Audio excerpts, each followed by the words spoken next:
الحمد لله والصلاة والسلام على رسول الله أما بعد فأعوذ بالله من الشيطان الرجيم بسم الله الرحمن الرحيم وهو الذي أنشأ لكم السمع والأبصار والأفئدة قليلا ما تشكرون وهو الذي ذرأكم في الأرض وإليه تحشرون وهو الذي يحيي ويميت وله اختلاف الليل والنهار أفلا تعقلون۔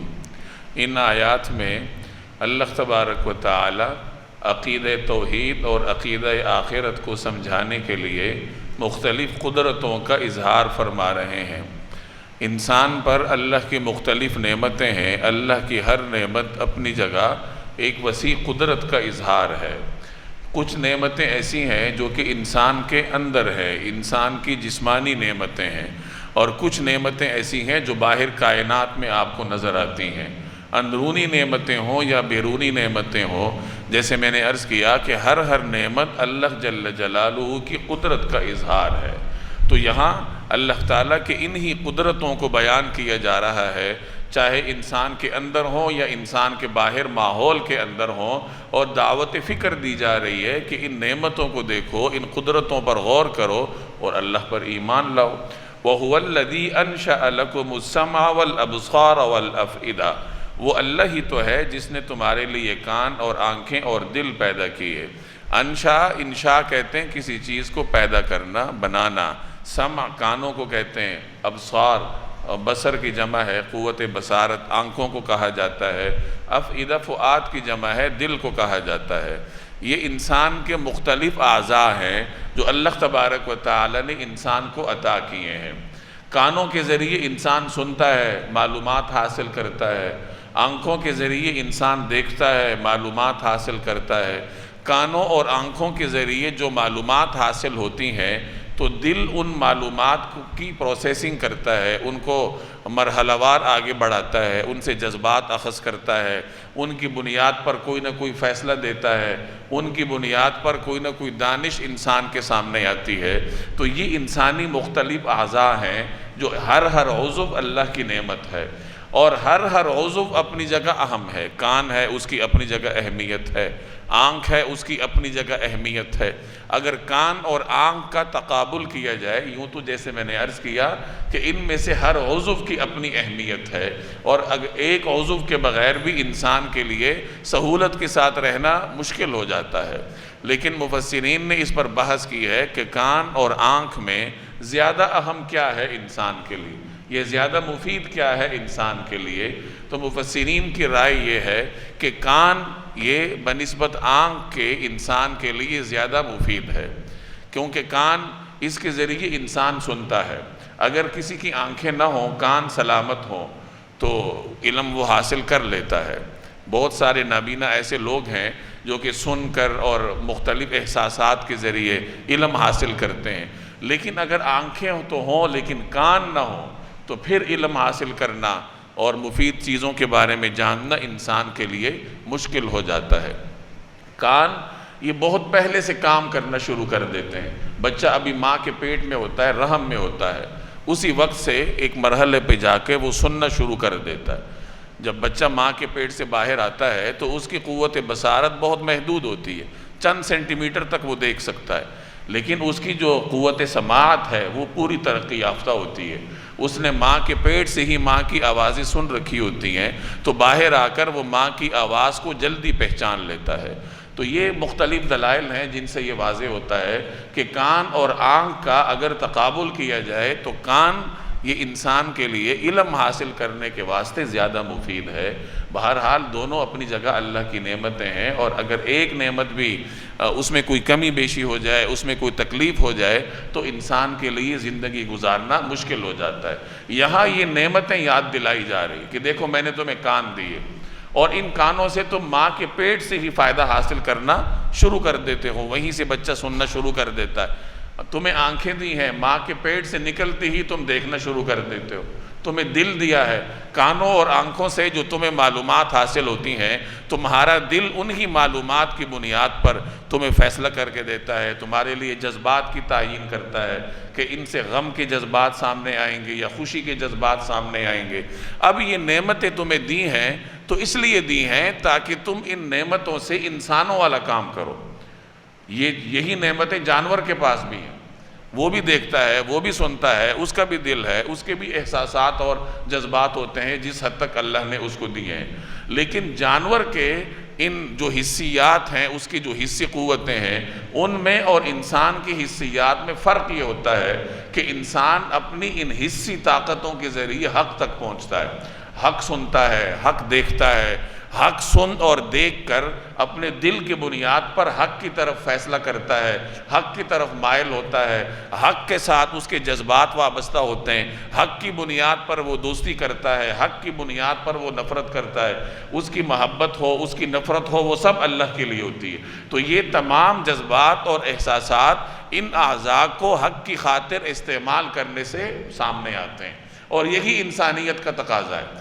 اگر انسان ان حسی طاقتوں کے ذریعے، کانوں کے ذریعے، آنکھوں کے ذریعے، اپنی قوت ذائقہ کے ذریعے، قوت عقل کے ذریعے، جو بھی اللہ نے قوتیں دی ہیں، اگر ان قوتوں کے ذریعے وہ حق تک نہیں پہنچتا تو پھر اس میں اور جانور میں تو کوئی فرق نہیں۔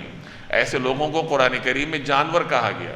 یہ لوگ جانوروں سے بھی بدتر ہیں، کیونکہ جانور اگر حق تک نہیں پہنچتا تو اللہ نے اس کے اندر صلاحیت نہیں رکھی۔ انسان کو اللہ نے صلاحیت دی، اس کے ذمہ لگا رکھا ہے کہ اپنی ان حسی طاقتوں کو حق کے لیے استعمال کرو۔ اگر کوئی آدمی کان تو رکھتا ہے، قوت سماعت رکھتا ہے، لیکن حق نہیں سنتا، یعنی سنتا تو ہے لیکن حق کی طرف میلان نہیں ہوتا، تو قرآن کریم ایسے آدمی کی قوت سماعت کو تسلیم ہی نہیں کرتا۔ صم بکم عمی، کہ یہ لوگ اندھے ہیں، گونگے ہیں، بہرے ہیں، نہ ان کی آنکھوں کا اعتبار، نہ ان کے کانوں کا اعتبار، نہ ان کے بولنے کا اعتبار۔ تو انسان کی ان جو حواس خمسہ ہیں، ان کا اعتبار اسی وقت ہے جب ان کو استعمال کر کے آپ حق تک پہنچے۔ اللہ نے یہ نعمتیں سب کو دی ہوئی ہیں۔ ہم میں سے کتنے لوگ ہیں جو اپنی ان نعمتوں کو دین کے لیے استعمال کرتے ہیں، اللہ کے لیے استعمال کرتے ہیں؟ قوت سماعت ہے، قوت بصارت ہے، قوت گویائی ہے، کتنے لوگ اس کو دین کے لیے استعمال کرتے ہیں؟ یہ سوچنے کی ضرورت ہے۔ اور ان قوتوں کو دین کے لیے استعمال کرنا، یہی در حقیقت ان قوتوں کے شکرانے کا طریقہ ہے۔ تو یہاں یہی فرمایا وَهُوَ الَّذِي أَنشَأَ لَكُمُ السَّمْعَ وَالْأَبْصَارَ وَالْأَفْئِدَةَ، وہ اللہ ہی تو ہے جس نے تمہارے لیے کان اور آنکھیں اور دل پیدا کیے۔ قَلِيلًا مَا تَشْكُرُونَ، تم لوگ بہت کم شکر ادا کرتے ہو۔ یعنی انسان ناشکرہ ہے، بہت کم شکر ادا کرتا ہے۔ وَقَلِيلٌ مِّنْ عِبَادِيَ الشَّكُورُ، میرے بندوں میں سے بہت کم لوگ ہوں گے جو کہ شکر ادا کریں گے۔ شیطان نے اللہ تبارک و تعالیٰ کے سامنے انہی عزائم کا اظہار کیا تھا، وَلَا تَجِدُ أَكْثَرَهُمْ شَاكِرِينَ، اس نے اللہ کے سامنے اپنے مستقبل کے عزائم کا اظہار کیا تھا کہ جس انسان کی وجہ سے آپ مجھے راندہ درگاہ کر رہے ہیں، میں اس انسان پر چاروں طرف سے حملہ آور ہوں گا، آپ کا شکر گزار بندہ بننے اس کو نہیں دوں گا، اور ان میں سے اکثر لوگ آپ کے ناشکرے ہوں گے۔ تو یہ تو شیطان بھی کہتا ہے، اللہ تبارک و تعالی نے بھی اس کی تصدیق فرمائی کہ وَقَلِيلٌ مِّنْ عِبَادِيَ الشَّكُورُ، میرے بندوں میں سے بہت کم لوگ ہوں گے جو شکر کرتے ہیں۔ اور یہاں بھی یہی فرمایا جا رہا ہے کہ قَلِيلًا مَا تَشْكُرُونَ، کہ تم لوگ بہت کم شکر کرتے ہو۔ تو انسان کو شکر ادا کرنے والا ہونا چاہیے۔ شکر کا مطلب یہ ہے کہ جس ذات نے نعمت دی ہے اس ذات کے لیے اپنے دل میں تشکر والے جذبات رکھنا، یہ شکر کی ایک قسم ہے، شکر قلبی۔ اور اس ذات کی اطاعت میں اضافہ کر دینا، یہ شکر عملی ہے۔ میں پہلی بھی بارہا عرض کرتا رہا ہوں کہ شکر عملی کا تقاضا یہ ہے کہ جب اللہ انسان کو کوئی نعمت دے تو انسان اپنی اطاعت بڑھا دے۔ پہلے آدمی 5 وقت کی نماز پڑھتا تھا، اب اللہ نے نعمتیں دی ہیں، کوئی اچھی جاب دی ہے، پروموشن ہو گئی، یا کوئی اور اللہ نے نعمت دی ہے، تو اسے چاہیے کہ اطاعت بڑھا دے، نوافل شروع کر دے۔ اللہ مزید نعمتیں دے تو ادھر سے اطاعت مزید ہو جائے۔ تو شکر عملی، اس کا اضافہ ہونا چاہیے۔ اور شکر عملی کا ایک طریقہ یہ بھی ہے کہ ان قوتوں کو، قوت سماعت، قوت بصارت، قوت گویائی، ان کو دین کے لیے خرچ کیا جائے، کہ حق سنیں، حق دیکھیں اور حق بولیں، لوگوں تک حق کی بات پہنچائیں، قرآن کریم کا پیغام دوسروں تک پہنچائیں۔ نبی کریم صلی اللہ علیہ وسلم کی احادیث ہیں، آپ کی زندگی کے حالات ہیں، یہ دوسروں تک پہنچائے جائیں، یہ شکر عملی کی ایک صورت ہے۔ تو ہر انسان کو اپنا احتساب کرنا چاہیے کہ جو اللہ نے مجھے قوت گویائی دی ہے، میں دن رات اپنے مقاصد کے لیے اس کو استعمال کرتا ہوں، میں دین کے لیے اس کو کس حد تک استعمال کرتا ہوں۔ قوت گویائی دی ہے، لکھنے کی طاقت دی ہے، تو میں ان طاقتوں کو دین کے لیے کتنا استعمال کرتا ہوں۔ ہم میں سے ہر آدمی کو غور کرنا چاہیے نا، ہم دن رات لکھتے رہتے ہیں، قلم کے ذریعے بھی، فیس بک پر، سوشل میڈیا پر، کی بورڈ کے ذریعے ٹائپ کر کے بھی لکھتے رہتے ہیں، تو ہم اس میں سے دین کے لیے کتنا حصہ نکالتے ہیں؟ دن رات آدمی سنتا رہتا ہے، تو دین کے لیے ہم کتنا سنتے ہیں؟ دین کے لیے سننے کا مطلب یہ ہے کہ اچھی بات سن کر اس کو آگے پہنچایا جائے، سنی جائے، سمجھی جائے، اور پھر اس کو حکمت کے ساتھ آگے پہنچایا جائے۔ تو احتساب کرنا چاہیے، اپنی زندگی کا رخ درست کرنا چاہیے کہ حق سن کر، حق دیکھ کر، پھر حق بولنے کی طرف آنا چاہیے۔ جب سنیں گے، دیکھیں گے تو دل میں باتیں بیٹھتی ہیں، پھر ان کو آگے بھی پہنچانا چاہیے۔ یہی شکر کا طریقہ کار ہے۔ وَهُوَ الَّذِي ذَرَأَكُمْ فِي الْأَرْضِ، اور وہی ہے جس نے تمہیں زمین میں پھیلایا، وَإِلَيْهِ تُحْشَرُونَ، اور اسی کی طرف تمہیں اکٹھا کر کے لے جایا جائے گا۔ یعنی آج تو تم شکر نہیں کرتے، لیکن ان قریب تمہیں اللہ کے پاس جمع کیا جائے گا، اور پھر تمہیں پتہ چلے گا کہ شکر نہ کرنے کا انجام کیا ہے، ناشکری کا انجام کیا ہے۔ دنیا میں جن قوتوں کو تم بے دریغ استعمال کرتے تھے، سوچے سمجھے بغیر کہ میں ان قوتوں کو دین کے لیے بھی خرچ کر لوں، تو پھر جا کر میدان حشر میں پتہ چلے گا کہ ناشکری کا انجام کیا ہے اور شکر گزاری کے فوائد کیا ہے۔ تو اس آیت سے یہ بھی معلوم ہوا کہ حشر یہ ہونا ہے، اور کہاں ہونا ہے؟ اللہ کے پاس ہونا ہے۔ وَإِلَيْهِ تُحْشَرُونَ، اور اسی رب کے پاس جا کر تمہیں جمع کیا جائے گا۔ وَهُوَ الَّذِي يُحْيِي وَيُمِيتُ، اور وہی ہے جو زندگی اور موت دیتا ہے۔ وَلَهُ اخْتِلَافُ اللَّيْلِ وَالنَّهَارِ، اور اسی کے قبضے میں رات اور دن کی تبدیلیاں ہیں۔ أَفَلَا تَعْقِلُونَ، کیا پھر بھی تم عقل سے کام نہیں لیتے؟ پہلے انسان کے اوپر جو اندرونی اللہ کی نعمتیں ہیں ان کا اظہار ہے، اب یہاں بیرونی ماحول میں جو اللہ کی نعمتیں ہیں اور قدرتیں، کہ باہر ماحول میں دیکھو دن اور رات کی تبدیلیاں ہیں۔ دن اور رات کی تبدیلی یہ ایسی اللہ کی قدرت ہے کہ جس کو ایک بڑا عالم فاضل بھی محسوس کرتا ہے اور ایک دیہاتی بھی محسوس کرتا ہے۔ قرآن کریم کے اولین مخاطبین میں سے اکثر بدوی ماحول کے رہنے والے تھے، تو قرآن کریم ایسی قدرتوں کا اظہار کرتا ہے، اللہ کی قدرتوں کا، کہ ایک دیہاتی بھی اس کو سمجھتا ہے۔ دیہاتی بھی جانتا ہے کہ دن آ رہا ہے، رات جا رہی ہے، مخصوص اوقات ہیں، نہ دن میں تاخیر ہوتی ہے، نہ رات کے آنے میں جلدی ہوتی ہے۔ آخر کوئی تو ذات ہوگی جو اتنے نظم و ضبط پر مشتمل یہ نظام چلا رہی ہے۔ تو ایک دیہاتی بھی ان تبدیلیوں کو دیکھ کر، غور و فکر کر کے اللہ تبارک و تعالیٰ کی معرفت حاصل کر سکتا ہے۔ اور وہی ذات ہے جو تمہیں زندگی بھی دیتا ہے، موت بھی دیتا ہے، اور وہی ہے جو دن اور رات کو ایک دوسرے کے پیچھے لاتا ہے۔ تم یہ ساری چیزیں دیکھ کے بھی عقل نہیں کرتے تو کب عقل کرو گے؟ بل قالوا مثل ما قال الاولون، اس کے بجائے یہ لوگ بھی ویسی ہی باتیں کرتے ہیں جیسے پچھلوں نے کی تھی، یعنی بجائے اس کے کہ یہ عقل کرتے، شکر گزاری کی طرف آتے، لیکن ان کا رویہ، ان کا عمل، ان کے اقوال یہ ویسی ہی ہیں جیسے پیچھے طویل زمانے سے منکرین کا وتیرہ رہا ہے۔ پچھلے لوگ کیا کہتے تھے؟ آگے اس کا ذکر ہے کہ وہ کہتے تھے ہم مر جائیں گے، گل سڑ جائیں گے، دوبارہ کیسے زندہ ہوں گے؟ تو آگے انہی چیزوں کا ذکر ہے جن پر جو مشرکین کے اقوال تھے۔ قالوا، یہ کہتے ہیں، اذا متنا، کہ کیا جب ہم مر جائیں گے، وکننا ترابا وعظاما، اور مٹی اور ہڈیوں میں تبدیل ہو جائیں گے، انا لمبعوثون، تو کیا واقعی ہمیں زندہ کر کے دوبارہ اٹھایا جائے گا؟ لقد وعدنا نحن وآباؤنا هذا من قبل، یہ وہ یقین دہانی ہے جو ہم سے بھی کی گئی ہے اور اس سے پہلے ہمارے باپ دادوں سے بھی کی گئی تھی۔ ان هذا الا اساطیر الاولین، اس کی کوئی حقیقت اس کے سوا نہیں کہ یہ پچھلے لوگوں کے بنائے ہوئے افسانے۔ یعنی جتنے بھی منکرین تھے وہ سب عقیدہ آخرت کا انکار کرتے تھے، اور انکار کرنے میں ان کے بعد دلیل یہی تھی کہ ہم گل جائیں گے، مٹی میں مل جائیں گے، پھر ہم کیسے زندہ ہوں گے۔ قرآن کریم نے مختلف مقامات پر ان کی اس دلیل کا جواب دیا ہے کہ جس ذات نے تمہیں پہلی دفعہ پیدا کیا ہے وہی ذات تمہیں دوبارہ بھی پیدا کر سکتی ہے۔ آپ جانتے ہیں کہ پہلی مرتبہ کسی چیز کو بنانا مشکل ہوتا ہے، اور جب ایک مرتبہ اس کا تصور دنیا کے سامنے آ جائے، پھر اگر وہ ٹوٹ پھوٹ جائے تو دوبارہ اس کو بنانا آسان ہوتا ہے۔ تو اسی انسانی تصور کے مطابق اللہ جواب دے رہا ہے کہ جب تمہارا تصور نہیں تھا، بالکل تمہارا کوئی ڈھانچہ نہیں تھا، انسان کی ساخت نہیں تھی، اس وقت اللہ نے انسان کو بنایا، تو پھر وہ دوبارہ بھی پیدا کر سکتا ہے۔ قل، آپ کہہ دیجئے، لمن الارض ومن فیہا، یہ ساری زمین اور اس میں بسنے والے کس کی ملکیت ہے؟ ان کنتم تعلمون، بتاؤ اگر تم جانتے ہو۔ سیقولون، وہ ضرور یہ کہیں گے، للہ، یہ سب کچھ اللہ کا ہے۔ قل، آپ کہہ دیجئے، افلا تذکرون، کیا پھر بھی تم سبق نہیں لیتے؟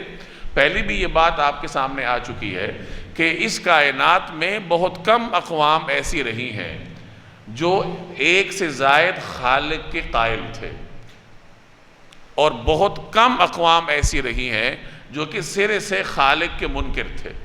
اکثر اقوام ایک خالق کے قائل تھے، اس کے لیے اختیارات مانتے تھے کہ پیدا وہی کرتا ہے، کائنات کا خالق وہی ہے، قدرتیں ساری اسی کے لیے ہیں، اس چیز کو وہ تسلیم کرتے تھے۔ لیکن آگے پھر انہوں نے کائنات کے مختلف شعبے کر رکھے تھے، اور ہر شعبے کے لیے الگ دیوتا بنا رکھا تھا کہ زمین کا یہ دیوتا ہے، فضا کا یہ دیوتا ہے، آسمانوں کا یہ دیوتا ہے، دن کا یہ ہے، رات کا یہ ہے، سورج کا فلاں ہے۔ تو اس طریقے سے مختلف شعبوں میں کائنات کو تقسیم کر کے ہر شعبے کا ایک انہوں نے خدا بنا رکھا تھا کہ وہ جو ایک خالق ہے سب چیزوں کا، یہ تمام دیوتا اس کے شریک ہے۔ تو مشرکین مکہ کا شرک بھی اسی نوعیت کا تھا کہ ایک خالق کے تو وہ قائل تھے، اس کی قدرتوں کے بھی قائل تھے۔ آج کل کے ملحدین کی طرح نہیں تھے جو سرے سے کسی خالق کے ہی قائل نہیں۔ گویا کہ یہ ملحدین قریش مکہ سے بھی گئے گزرے ہیں، وہ کم از کم خالق کے تو قائل تھے۔ اتنی عقل تو ان میں تھی کہ یہ ساری کائنات از خود نہیں بن سکتی، کسی نہ کسی نے بنائی ہے۔ ہاں، پھر آگے وہ دو قسم کا شرک کیا کرتے تھے، ایک دعا میں شرک کرتے تھے کہ مختلف بتوں سے مانگتے تھے، اور دوسرے نمبر پر عبادات میں شرک کرتے تھے کہ اگر ایک خالق ہے، اسی نے کائنات بنا رکھی ہے، وہی قدرتوں کا مالک ہے، تو پھر عبادت بھی اسی کی ہونی چاہیے۔ تو وہ اس نقطہ نظر میں دھوکہ کھا گئے تھے کہ وہ یہ سمجھتے تھے کہ ان بتوں کی بھی عبادت ہو سکتی، اور بتوں کی عبادت میں بھی ان کا نقطہ نظر یہی تھا کہ ہم ان کی عبادت اس لیے کرتے ہیں کہ یہ ہمیں اللہ کے قریب لے کے جائیں گے۔ مَا نَعْبُدُهُمْ إِلَّا لِيُقَرِّبُونَا إِلَى اللَّهِ زُلْفَىٰ، ہم ان کی عبادت اس لیے کرتے ہیں کہ یہ ہمیں اللہ کے قریب لے جائیں۔ بتوں کی عبادت وہ اس لیے کرتے تھے کہ جو کائنات کا ایک خالق ہے اس نے ان کو اپنا شریک ٹھہرا رکھا ہے، ہم ان کی عبادت کریں گے تاکہ یہ ہمیں اللہ کے قریب لے جائے۔ یہ مشرکین کی شرک کی نوعیت تھی۔ اپنے اپنے بت تھے، مکہ والوں کا اپنا بت تھا، طائف والوں کا اپنا بت تھا، مدینہ والوں کا اپنا بت تھا، اس طریقے سے مختلف قبائل کے مختلف علاقوں کے اپنے اپنے بت تھے، جگہ جگہ بڑے بڑے بت خانے انہوں نے بنائے ہوئے تھے، کعبے کے ارد گرد مطاف میں 360 بت نصب کر رکھے تھے۔ تو ان کی شرک کی یہ نوعیت تھی۔ اب یہاں اسی چیز کا ان سے اقرار کروایا جا رہا ہے۔ ان آیات میں آپ دیکھیں گے کہ مختلف سوالات ہو رہے ہیں کہ زمین و آسمان کا مالک کون ہے، زندگی اور موت کا مالک کون ہے، ان تمام قوتوں کا مالک کون ہے؟ تو اللہ کہہ رہا ہے یہ تمہیں جواب دیں گے کہ اللہ ہے، یعنی ان چیزوں کو وہ اللہ کے لیے مانتے ہیں۔ تو پھر آگے ان سے پوچھو کہ جب تم یہ ساری چیزیں مانتے ہو، پھر تم پر کسی نے جادو کر دیا ہے؟ تمہیں عقل نہیں ہے کہ تم اس خالق کو چھوڑ کر ان بتوں کے سامنے سجدہ ریز ہوتے ہو؟ تو مشرکین کے شرک کی نوعیت یہی تھی کہ ایک خالق کے وجود کے قائل ہوتے ہوئے، اس کی تمام تر قدرتوں کو مانتے ہوئے، وہ بتوں کے آگے جھکتے تھے، بتوں کی عبادت کرتے تھے، ان سے دعا مانگتے تھے۔ یعنی جو توحید کا تقاضا ہے کہ جب خالق کو مانتے ہو تو عبادت بھی اسی کی کرو، دعا بھی اسی کی کرو، اس تقاضے میں آ کر وہ دھوکہ کھا گئے تھے، غلط فہمی کا شکار تھے۔ اور اسی سے ملتی جلتی چیزیں ہمارے اندر بھی ہیں کہ ہم اللہ کے قائل ہیں، ہم اللہ کو مانتے ہیں، ایک مانتے ہیں، اس کی قدرتوں کو مانتے ہیں، لیکن ہمیں اس پر پورا بھروسہ نہیں ہوتا۔ عقیدہ تو ہمارا یہی ہے کہ ہمارا پورا بھروسہ اللہ پر ہے، لیکن ہمارا عمل اس کے خلاف ہے کہ جب کوئی ہمیں مصیبت درپیش ہوتی ہے تو دائیں بائیں انسان بھاگتا ہے۔ وسیلہ اختیار کرنے سے کوئی روکتا نہیں، انسان ذریعہ اختیار کرے، اسباب اختیار کرے، لیکن کتنے لوگ ہیں جو اسباب اختیار کرنے کے ساتھ دعا بھی مانگتے ہیں اللہ سے۔ لوگ نوکری کے لیے سفارشیں کرواتے ہیں، محنتیں کرتے ہیں، لیکن ان کے ہاتھ دعا کے لیے کم ہی اٹھتے ہیں۔ کم لوگ ایسے ہیں جو محنت کے ساتھ ساتھ دعا بھی کرتے ہیں۔ تو بہرحال ہمارے اندر بھی یہ وبا پائی جاتی ہے کہ ہم ایک خالق کے قائل ہوتے ہوئے دعا اور عبادات میں کمی کے مرتکب ہوتے ہیں۔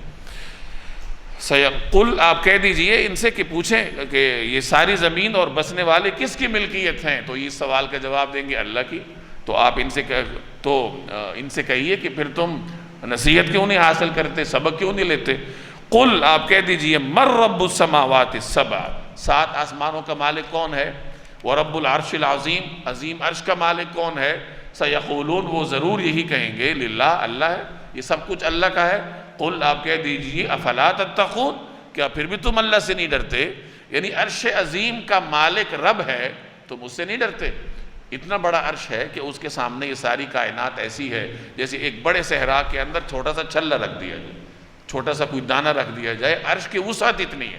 تو جو اتنے وسیع عرش کا مالک ہے تو تم اس سے ڈرتے نہیں ہو، تمہارے اندر اس کا تقوی کیوں نہیں۔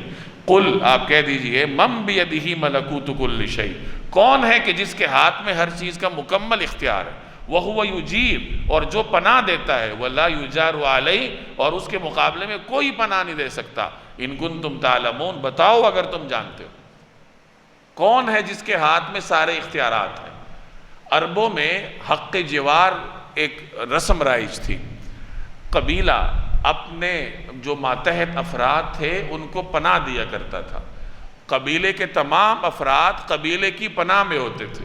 قبیلے کی پناہ میں ہونے کا مطلب کہ وہ قبیلے کی حفاظت میں ہے، اور اب اس شخص کو کوئی اور طاقت سزا نہیں دے سکتی، برحق سزا بھی نہیں دے سکتی جب تک قبیلہ خود سزا نہ دینا چاہے۔ یہ ان کے ہاں پناہ کا تصور تھا کہ جب یہ ہمارا فرد ہے، ہماری پناہ میں ہے، تو فلاں قبیلہ کون ہوتا ہے جو اس کو سزا دے، بے شک اس نے اس قبیلے کا قتل کیا ہو، لیکن جب تک اپنا قبیلہ اس کے خلاف حرکت میں نہیں آتا، کسی دوسرے قبیلے کو وہ اجازت نہیں دیتے تھے کہ اس کو نقصان پہنچائے۔ یہ ان کے ہاں حق جوار کا ایک تصور تھا، اور اسی تصور میں اصلاح کر کے بعد میں اسلام میں بھی یہ تھا، اگر کوئی مسلمان کسی کو پناہ دے دیتا تو سارے مسلمان پھر اس کو پناہ دینے کے پابند ہوتے تھے، کوئی عام مسلمان بھی کسی کو پناہ دے سکتا تھا۔ تو عربوں کے ہاں اپنے قبیلے کے فرد کو ہر ممکن طریقے سے تحفظ دینے کا رواج تھا، پھر قبیلے کے پناہ دی ہوئی شخص کو کوئی نقصان نہیں پہنچا سکتا۔ تو یہاں ان کے تصور کے مطابق ان سے کہا جا رہا ہے کہ یہ جو تم پناہ دیتے ہو، اللہ کی پناہ تم سے کہیں زیادہ ہے، اللہ کے مقابلے میں تم کسی کو پناہ نہیں دے سکتے۔ وَهُوَ يُجِيرُ اور وہی پناہ دیتا ہے، وَلَا يُجَارُ عَلَيْهِ اور اس کے مقابلے میں کوئی کسی کو پناہ نہیں دے سکتا۔ یعنی اگر تم اللہ کا مقابلہ کرو گے تو اللہ کے مقابلے میں دنیا کی کوئی طاقت تمہیں پناہ نہیں دے سکتی۔ ان کنتم تعلمون بتاؤ اگر تم جانتے ہو، یعنی بتاؤ کہ ہر چیز کا اختیار کس کے پاس ہے۔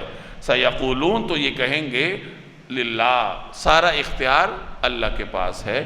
قل آپ کہہ دیجئے فَأَنَّا تُسْحَرُونَ پھر کہاں سے تم پر کوئی جادو چل جاتا ہے، یعنی جب تم یہ ساری چیزیں اللہ کے لیے مانتے ہو، پھر کون تم پر جادو کر کے بتوں کے سامنے تمہیں لا کے جھکاتا ہے۔ بل اتیناہم بالحق نہیں بلکہ ہم نے انہیں حق بات پہنچائی ہے، وانہم لکاذبون اور یہ لوگ حقیقتاً یہ لوگ یقیناً جھوٹے ہیں۔ یعنی یہ قرآن کریم کوئی افسانہ نہیں ہے بلکہ اللہ تبارک و تعالیٰ نے حق بات ان تک پہنچائی۔ مَتَّخَذَ اللَّهُ مِن وَلَدٍ نہ اللہ نے کوئی بیٹا بنایا ہے، وَمَا كَانَ مَعَهُ مِنْ إِلَٰهٍ نہ اس کے ساتھ کوئی اور خدا ہے۔ اگر کوئی اور خدا ہوتا إِذًا لَذَهَبَ كُلُّ إِلَٰهٍ بِمَا خَلَقَ اگر ایسا ہوتا تو ہر خدا اپنی مخلوق کو لے کر الگ ہو جاتا، وَلَعَلَى بَعْضُهُمْ عَلَى بَعْضٍ اور پھر وہ ایک دوسرے پر چڑھائی کر دیتے۔ یہ وہی دلیل ہے جو اس سے پہلے سورہ بنی اسرائیل میں آپ پڑھ چکے ہیں، وہاں میں نے اس کی وضاحت کی تھی کہ یہ 2 یا 3 خداؤں کے تصور کے رد کے لیے یہ دلیل ہے۔ ایک خدا کو تو وہ مانتے تھے، آگے بتوں کے قائل تھے، 2 خداؤں یا 3 خداؤں، جیسے اس زمانے میں مجوسی تھے 2 خداؤں کے قائل تھے اہل فارس کے لوگ۔ تو قرآن کریم ان کو سمجھا رہا ہے کہ دیکھو اگر کائنات میں خدا 2 ہوتے، ہر خدا با اختیار ہوتا، تو ایک با اختیار خدا اگر دوسرے با اختیار خدا پر حملہ کرتا ہے تو ظاہر کائنات نے تباہ ہونا تھا، لیکن کائنات تو تباہ ہوئی نہیں، یعنی یہ مفروضہ غلط ہے۔ تو جب یہ مفروضہ غلط ہے تو اس کا مطلب یہ ہوا کہ 2 خدا نہیں، یہاں دو طاقتیں نہیں ہیں بلکہ ایک طاقت ہے۔ ان کے ہاں، عربوں کے ہاں اس قسم کی اساطیر تھیں، یعنی ان کے جو روایات ان کے ہاں سینہ بسینہ چلتی تھیں، ان میں مختلف دیوتاؤں کے باہمی لڑائیوں کی کہانیاں تھیں۔ تو قرآن کریم انہیں سمجھا رہا ہے کہ دیوتا ویوتا کوئی چیز نہیں ہوتی، یہاں خدا ہے، اور اگر طاقت کا مرکز کوئی اور بھی ہوتا تو پھر تو لڑائی ہوتی۔ ایک چھوٹے سے ادارے میں بھی دو طاقت والے نہیں سماتے، ہر ادارے کو چلانے والا ایک ہوتا ہے۔ مسلمان ملک کا خلیفہ ایک ہوتا ہے، دوسرا خلیفہ اگر پیدا ہو اس کے بارے میں حکم ہے کہ اس کو قتل کر دو۔ یہ اسی وجہ سے تاکہ طاقت کا جو معیار ہے وہ توازن ہے، اس میں گڑبڑ نہ ہو۔ تو جب چھوٹے سے ادارے میں یا ریاست میں طاقت کے مراکز دو نہیں ہو سکتے تو اتنی بڑی کائنات میں طاقت کے مراکز دو کیسے ہو سکتے ہیں؟ تو یہ دلیل دو یا تین خداؤں کے تصور کو رد کرنے کے لیے۔ سبحان اللہ عما یصفون، پاک ہے اللہ ان باتوں سے جو یہ لوگ بناتے ہیں۔ عالم الغیب والشہادہ فتعالی عما یشرکون، وہ اللہ جسے تمام چھپی اور کھلی باتوں کا مکمل علم ہے، لہٰذا وہ ان کے شرک سے بہت بلند و بالا ہے۔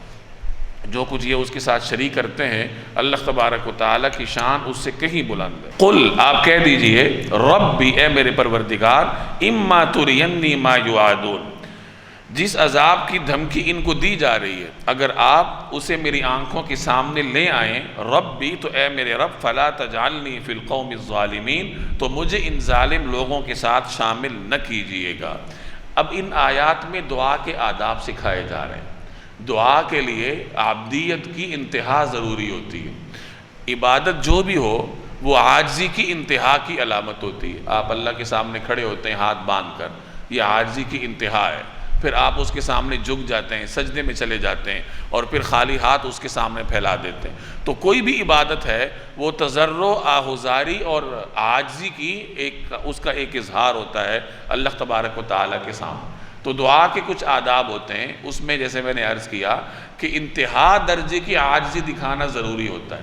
تو ان آیات میں بندوں کو نبی کریم صلی اللہ علیہ وسلم کے واسطے سے دعا کے آداب سکھائے جا رہے ہیں۔ اللہ جل جلالہ نے قریش مکہ پر عذاب لانے کا اعلان فرمایا تھا۔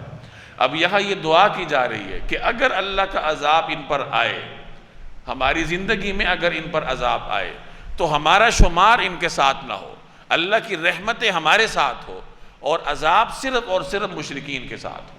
اب مخاطب اس میں رسول اللہ صلی اللہ علیہ وسلم کو کیا جا رہا ہے، لیکن جیسے میں نے عرض کیا کہ حضور علیہ السلام کو واسطہ بنا کر امت کو تعلیم دی جا رہی کہ اگر کبھی ایسا ماحول پیدا ہو کہ عذاب آنے کا خدشہ ہو تو اس وقت اللہ کے حضور یہ دعا کرنی چاہیے کہ یا اللہ اگر آپ کا عذاب آ جائے تو ہمارے اوپر آپ کی رحمت ہو، ہم آپ کے رحمت کے محتاج ہیں۔ قل، آپ کہہ دیجئے، ربی، اے میرے رب، اما ترینی، اگر آپ میری آنکھوں کے سامنے لائیں، ما یوعدون، وہ چیز جس کی ان کو دھمکی دی جا رہی ہے، یعنی عذاب کی، اگر ایسی حالت ہو جائے تو پھر کیا ہو؟ ربی، اے میرے رب، فلا تجعلنی فی القوم الظالمین، تو پھر مجھے ان ظالم لوگوں کے ساتھ شامل نہ کیجیے گا۔ وَإِمَّا عَلَىٰ أَن نُرِيَكَ مَا نَعِدُهُمْ لَقَادِرُونَ، اور یقین جانو کہ ہم جس چیز کی انہیں دھمکی دے رہے ہیں اسے آپ کی آنکھوں کے سامنے لانے پر پوری طرح قادر ہیں۔ اللہ تبارک و تعالی نے نبی کریم صلی اللہ علیہ وسلم کی حیات مبارکہ میں قریش مکہ کو مختلف آزمائشوں سے دوچار کیا تھا۔ مسلمانوں کی تلواروں کا ذائقہ بھی ان کو چکھایا تھا بدر میں، اس کے علاوہ ان پر قحط بھی آیا تھا۔ مختلف طریقوں سے رسول اللہ صلی اللہ علیہ وسلم کی حیات مبارکہ میں قریش کے اوپر طرح طرح سے اللہ کی جانب سے عذاب آیا تھا۔ تو اللہ فرما رہے ہیں کہ اے پیغمبر، ہم آپ کی حیات میں ہی آپ کے سامنے ان کو عذاب دینے پر قادر ہیں۔ ادفع باللتی ہی احسن السیئہ، آپ برائی کا دفعیہ ایسے طریقے سے کرتے رہیں جو بہترین ہو، یعنی جب تک ان پہ عذاب نہ آئے اور یہ آپ کو تکالیف دیتے رہے تو آپ ان تکالیف کے جواب میں ان کے ساتھ بہترین سلوک کریں۔ اگر کوئی آدمی کسی کو تکلیف دے تو جس کو تکلیف دی جا رہی ہے اس کے لیے رخصت یہ ہے کہ وہ اپنی تکلیف کا بدلہ لے لے۔ جس قدر اس کو تکلیف ملی ہے تو اسی قدر وہ ظالم سے اپنا بدلہ لے لے۔ اگر اس پر اضافہ کرے گا تو یہ خود ظالم بن جائے گا۔ مظلوم جب تک اپنے اوپر ہوئے ظلم کے برابر بدلہ لے تو اس وقت تک وہ انصاف پہ ہوتا ہے۔ یہ اس کے پاس رخصت کا راستہ ہے کہ بشری تقاضا ہے، آدمی کے اندر انتقام کا جذبہ پیدا ہوتا ہے، تو اللہ نے راستہ رکھا ہے کہ پھر اپنا جذبہ اس طرح پورا کر لو کہ جتنا تم پہ ظلم ہوا اتنا تم بدلہ لے لو قانونی طریقے کے مطابق۔ اور عظیمت یہ ہے کہ انسان دوسرے کے تکلیف کے جواب میں اس کے ساتھ اچھا رویہ رکھے۔ نبی کریم صلی اللہ علیہ وسلم ہمیشہ عظیمت پر عمل پیرا رہتے تھے۔ قریش کی تکالیف کے جواب میں آپ صلی اللہ علیہ وسلم ان کے لیے دعا فرماتے تھے۔ قریش مکہ نے کون سی ایسی تکلیف چھوڑی ہے جو حضور صلی اللہ علیہ وسلم کو نہ دی ہو؟ آپ کو آپ کے اہل بیت کے بارے میں بھی ستایا گیا۔ ابو لہب جو آپ کا چچا ہے، اس کے بیٹوں نے نبی کریم صلی اللہ علیہ وسلم کے روبرو آ کر آپ کی صاحبزادیوں کو طلاق دی تھی، انتہائی دردناک طریقے سے، اور اپنی طرف سے انتہائی انہوں نے توہین آمیز رویہ اپنایا تھا۔ تو اپنے گھر والوں کے بارے میں بھی مختلف طریقوں سے نبی کریم صلی اللہ علیہ وسلم کو قریش مکہ نے اذیتیں دی۔ آپ کے گھر میں گندگی پھینکتے تھے۔ اس وقت جب آپ کے گھر میں ہانڈی پکتی تھی تو آپ کے جو پڑوسی تھے وہ آپ کے گھر میں کوئی نہ کوئی غلاظت پھینک دیتے تھے۔ یہ سیرت کی کتاب میں آپ پڑھ کر آئے۔ طائف میں اہل طائف نے کون سا جفا کا طریقہ تھا جو نبی کریم صلی اللہ علیہ وسلم کے ساتھ نہیں رکھا، لیکن ان تمام تر تکالیف کے جواب میں آپ صلی اللہ علیہ وسلم نے ان کے لیے دعا ہی فرمائی۔ جہاد ایک الگ چیز ہے، جہاد اللہ کے حق کے لیے ہوتا ہے۔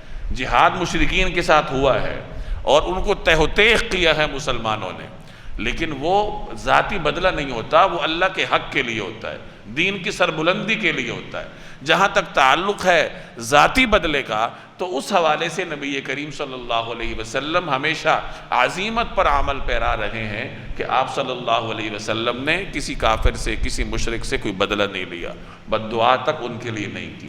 یہی آپ کا طرز عمل تھا جو اس آیت کی عملی تشریح ہے۔ اور آپ نے زبانی طور پر بھی امت کو سمجھایا کہ صلہ رحمی کرنے والا وہ نہیں ہے جو برابری کا رویہ رکھتا ہے کہ آپ کے ساتھ کوئی صلہ رحمی کرتا ہے تو آپ بھی صلہ رحمی کرتے ہیں۔ یہ صلہ رحمی نہیں ہے۔ صلہ رحمی میں کمال یہ ہے کہ ایک شخص آپ کے ساتھ رشتہ توڑتا ہے اور آپ اس کے ساتھ جوڑتے ہیں، یہ کمال ہے۔ ایک رشتہ دار آپ کے ساتھ اچھا رویہ رکھتا ہے، آپ کے ہاں آتا جاتا ہے تو آپ بھی اس کے ہاں آتے جاتے ہیں، تو اس میں کوئی کمال نہیں ہے۔ کمال تو یہ ہے کہ ایک آدمی آپ سے نفرت کرتا ہے، وہ آپ کے ساتھ توڑتا ہے، آپ کے ساتھ غلط طریقے سے پیش آتا ہے، لیکن آپ پھر بھی اس کے ساتھ اپنا رشتہ نبھاتے ہیں، اس میں کمال ہے۔ یہ برائی کا بدلہ اچھائی کے ساتھ دینے کا طریقہ کار ہے۔ تو اسی کی تعلیم یہاں دی جا رہی کہ جب تک ان قریش کو اللہ تعالیٰ مٹا نہیں دیتا یا ان کو دین کی توفیق نہیں دے دیتا، اس وقت تک آپ ان کے ساتھ رویہ یہ رکھیے کہ ان کی برائیوں کا جواب اچھے طریقے سے دیجیے۔ نحن اعلم بما یصفون، یہ لوگ جو باتیں بناتے ہیں ہم خوب جانتے ہیں۔ مختلف طریقوں سے وہ اذیت پہنچاتے تھے، باتوں کے ذریعے بھی پہنچایا کرتے تھے، تو اللہ فرماتا ہے کہ یہ جو کچھ کہتے ہیں ہم اسے خوب جانتے ہیں۔ وَقُلْ، آپ کہہ دیجئے، رَبِّ أَعُوذُ بِكَ مِنْ ہَمَزَاتِ الشَّيَاطِينِ، کہ میرے پروردگار میں شیطان کے لگائے ہوئے چرکوں سے آپ کی پناہ مانگتا ہوں۔ شیطان انسان کے اندر وسوسے ڈالتا ہے۔ اللہ نے اس کے اندر یہ صلاحیت رکھی ہے کہ وہ انسان کے جسم میں رگوں میں خون کی طرح دوڑتا ہے اور رگوں میں دوڑ کر وہ دل پر جا کے حملہ آور ہوتا ہے۔ یہ اللہ نے اس کو صلاحیت دی۔ بعض روایات میں آتا ہے، تاریخی درجے کی روایات میں، کہ حضرت آدم علیہ السلام نے اللہ سے پوچھا کہ یا اللہ، میری اولاد کے مد مقابل کو تو آپ نے اتنی طاقت دی ہے کہ وہ ان کے جسم کے اندر سرایت کرے گا، تو میری اولاد کو اس طاقت کے مقابلے میں ہتھیار کیا دیا ہے؟ تو اللہ نے فرمایا کہ آپ کی اولاد کو اس طاقت کے مقابلے میں جو ہتھیار دیا گیا ہے وہ توبہ کا ہے، کہ شیطان اپنی ان طاقتوں کو بروئے کار لا کر اگر آپ کی اولاد سے 100 سال بھی گناہ کروا لے اور آپ کی اولاد ایک لمحے کے لیے بیٹھ کے توبہ کر لے، تو وہ ایک لمحے کی توبہ شیطان کی 100 سالہ کارستانیوں پر پانی پھیر دیتی۔ تو شیطان انسان کو وسوسے دیتا ہے، اور انسان کا کام کیا ہے کہ اللہ سے دعا مانگے کہ یا اللہ مجھے شیطان سے حفاظت عطا فرما۔ تو یہاں بھی نبی کریم صلی اللہ علیہ وسلم کے واسطے سے امت کو تعلیم دی جا رہی ہے کہ دعا کیا کرو کہ یا اللہ میں شیطان کے وسوسوں سے آپ کی پناہ چاہتا ہوں۔ وسوسوں پر کسی کا اختیار نہیں ہوتا۔ وسوسے کا تعلق دماغ سے ہوتا ہے نا، دماغ اور دل سے۔ دماغ ہو، دل ہو، یہ خود بادشاہ ہیں، انسان کا ان پہ اختیار نہیں ہوتا۔ تو آپ وسوسے کو روک نہیں سکتے کیونکہ آپ کا اس پہ اختیار نہیں ہے، تو روکیں گے کیسے؟ تو اس کا طریقہ یہ ہے کہ جب وسوسہ آتا ہے تو اس کو روکنے کی کوشش کی بجائے اپنی جو توجہ ہے وہ کہیں اور مبذول کر دیں، کوئی کام شروع کر دیں۔ وسوسے فارغ آدمی کو آتے ہیں نا، ایک آدمی فارغ بیٹھا ہوتا ہے اسے وسوسے آتے رہتے ہیں، تو اپنے آپ کو مصروف کر دیا جائے۔ اور نماز میں بھی آدمی کو وسوسے آتے ہیں، تو اگر کوئی وسوسہ آتا ہے تو اسے توجہ دینے کی بجائے جیسے ہی آپ واپس آئیں اپنے ہوش میں، اپنے عقل ٹھکانے آئے، تو فوری طور پر نماز کی طرف اپنی توجہ کر لی جائے۔ تو یہ طریقہ کار ہوتا ہے۔ وسوسے کی مثال بجلی کی ننگی تار کی طرح ہوتی ہے۔ آپ جائیں گے، سامنے بجلی کی ننگی تار ہوگی تو آپ اس کے ساتھ چھیڑ چھاڑ نہیں کریں گے، مقابلہ نہیں کریں گے، کیا کریں گے؟ راستہ بدلیں گے۔ یہی صورتحال وسوسے کی ہے کہ وسوسہ آئے تو اس کے ساتھ چھیڑ چھاڑ نہ کریں، بلکہ کیا کریں؟ اپنا راستہ تبدیل کریں۔ راستہ تبدیل کرنے کا مطلب کہ خیالات بدل دیں، اپنا عمل بدل دیں، خیالات میں ہیں تو عمل کی طرف آ جائے۔ تو بہرحال اور ساتھ ساتھ اللہ سے دعا بھی کریں، تو یہاں دعا سکھائی جا رہی۔ وَأَعُوذُ بِكَ رَبِّ أَن يَحْضُرُونَ، اور اے میرے پروردگار میں ان کے اپنے قریب آنے سے بھی آپ کی پناہ مانگتا ہوں۔ حَتَّى إِذَا جَاءَ أَحَدَهُمُ الْمَوْتُ، یہاں تک کہ جب ان میں سے کسی پر موت آ کھڑی ہوگی، قالت، وہ کہے گا، رب ارجعون، میرے پروردگار مجھے واپس بھیج دیجئے، لعلی اعمل صالحا فیما ترکت، تاکہ جس دنیا کو میں چھوڑ آیا ہوں اس میں جا کر نیک عمل کروں۔ کلا، ہرگز نہیں، انہا کلمۃ هو قائلها، یہ تو ایک بات ہی بات ہے جو وہ زبان سے کہہ رہا ہے۔ وَمِن وَرَائِهِمْ بَرْزَخ، اور ان کے سامنے عالم برزخ کی آڑ ہے، إِلَى يَوْمِ يُبْعَثُونَ، جو اس وقت تک قائم رہے گی جب تک ان کو دوبارہ زندہ کر کے اٹھایا جائے گا۔ جب انسان مرتا ہے تو بلکہ جب موت اس پر قریب آتی ہے، جب وہ دیکھ لیتا ہے عالم بالا کے فرشتوں کو، مختلف مناظر اس کے سامنے آتے ہیں، اسی وقت سے وہ ندامت میں آ جاتا ہے، حسرت شروع ہو جاتی ہے، اور اسی وقت کی حسرت اس کے لیے بے فائدہ ہوتی ہے۔ حسرت ہے، توبہ ہے، ندامت ہے، پشیمانی ہے، یہ بہت قیمتی ہے، لیکن اس وقت تک جب تک حالت غرغرہ طاری نہ ہو۔ حالت غرغرہ کا مطلب کہ جب انسان کے آخری لمحات ہوتے ہیں، جب غیب کی چیزیں اس کے سامنے آ جاتی ہیں، زبان تالو سے لگ جاتی ہے، پھر انسان بول نہیں سکتا، دیکھ سکتا ہے، بول نہیں سکتا، تو یہ وہ مرحلہ ہوتا ہے کہ اب ندامت بے فائدہ، اب توبہ کا دروازہ بند ہو جاتا ہے۔ ان اللہ یقبل توبۃ العبد ما لم یغرغر، اللہ بندے کی توبہ قبول کرتا ہے، کب تک؟ حالت غرغرہ تک۔ تو ندامت اسی وقت سے شروع ہو جاتی ہے، اور جب اللہ کے سامنے پیش ہوتے ہیں تو پھر وہ دعا کرتا ہے کہ یا اللہ ایک دفعہ پھر دنیا میں بھیج دے۔ تو قبر میں بھی مردوں کی یہی احساسات ہوں گے، اللہ کے سامنے فریاد ہوگی کہ ہمیں واپس بھیج دیجئے، تو ان سے کہا جائے گا کہ نہیں، ابھی تو تم برزخ میں ہو۔ یعنی برزخ ایک آڑ ہے عالم دنیا اور عالم آخرت کے درمیان۔ آپ یوں کہہ لیجئے کہ یہ دنیا ہی کی ایک ایکسٹینشن ہے جس کی نوعیت دنیا سے کچھ مختلف ہے، اور اس کے بعد پھر عالم آخرت ہے۔ تو ان سے کہا جائے گا کہ بھائی تمہارے سامنے تو برزخ کی آڑ ہے، تم اس آڑ کو پار کر کے دنیا میں نہیں جا سکتے، واپس نہیں جا سکتے، بلکہ اب تمہیں عالم آخرت میں منتقل ہونا ہے، اور اب ندامت کا، پشیمانی کا کوئی فائدہ نہیں۔ تو اس وقت کی ندامت سے بہتر ہے کہ آج ندامت کر لی جائے، اس وقت کی پشیمانی سے بہتر ہے کہ انسان آج پشیمان ہو جائے، ورنہ پھر قرآن کریم جگہ جگہ بیان کرتا ہے عالم آخرت میں بھی جو مجرمین ہوں گے وہ اللہ کے سامنے آہوزاری کریں گے کہ یا اللہ ہمیں دنیا میں بھیج دے۔ وہ افسوس کریں گے کہ ہائے کاش، ہائے افسوس، اگر ہم یہ جرم نہ کرتے، اگر ہم یہ کام نہ کرتے۔ تو اس وقت کے بے فائدہ افسوس کرنے سے بہتر ہے کہ آج مفید افسوس کر لیا جائے۔